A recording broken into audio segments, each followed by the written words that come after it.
Bahaya kutil kelamin, penyakit ini disebabkan oleh The Human Papilloma Virus yang bertanggung jawab untuk 5 juta infeksi baru yang ada di muka bumi ini. Selain itu, infeksi HPV juga telah terlibat sebagai salah satu penyebab utama kanker serviks jika yang menjadi penderita penyakit ini adalah wanita, dan informasi yang didapat baru-baru ini, penyakit ini juga terkait dengan kanker leher dan kepala yang bisa terjadi pada penderita wanita atau laki-laki. Hal lain yang paling penting setelah gejala didiagnosis adalah melakukan pengobatan sesegera mungkin. Jika kutil telah muncul secara sporadis atau berkelompok, tentunya akan menyebabkan ketidaknyamanan, apalagi sering terjadi penyakit ini yang gejala awalnya tidak diketahui untuk waktu yang lama.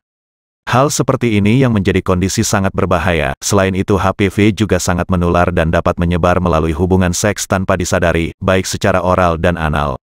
Penyakit ini juga dapat semakin bertambah parah pada bulan atau tahun kemudian, jika fungsi kekebalan tubuh penderita juga terganggu atau disertai dengan penyakit lain atau faktor stres. Jika sudah begini maka virus tiba-tiba menjadi aktif meski sebelumnya tidak diketahui, gejala yang berlanjut dapat berupa pendarahan atau pertumbuhan sel kanker. Apa hubungan antara kutil kelamin, HIV dan kanker? Tidak ada jawaban yang jelas mengenai hubungan antara kutil kelamin dan kanker, selain informasi yang mengatakan bahwa strain HPV terkait dengan kanker serviks, tapi hal ini juga belum dibuktikan secara ilmiah.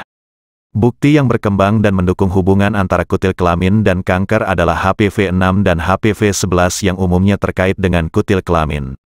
Perlu juga diketahui bahwa virus ini berisiko rendah, dan akhir-akhir ini mereka terkait dengan karsinoma tonsil dan nasofaring. Jika sudah begitu tentunya Anda perlu khawatir bahwa penyakit kutil kelamin ini nantinya berkembang menjadi penyakit kanker.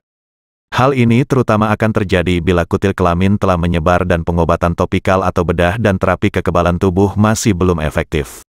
Sedangkan hubungan mengenai penyakit ini dengan HIV adalah penderita AIDS memiliki kesempatan lebih besar untuk mengembangkan kutil kelamin karena sistem kekebalannya melemah. Untuk mengobati penyakit ini juga tidak bisa hanya dengan menghilangkan kutil tanpa membasmi virusnya. Jika yang terjadi demikian maka Anda tetap beresiko terinfeksi seumur hidup Anda. Satu-satunya hal yang dapat Anda lakukan adalah dengan mengobati kutil Anda sesegera mungkin dan menjaga supaya penyakit ini tidak berulang. Tentunya hal ini dapat dilakukan dengan selalu membiasakan pola hidup sehat. Semoga penjelasan ini pada akhirnya dapat menjadi informasi penting mengenai apa itu hubungan penyakit kutil kelamin ini dengan kanker dan HIV, dan dengan begitu tentunya tidak ada lagi kesalahpahaman yang turut membuat penyakit ini semakin sulit teratasi.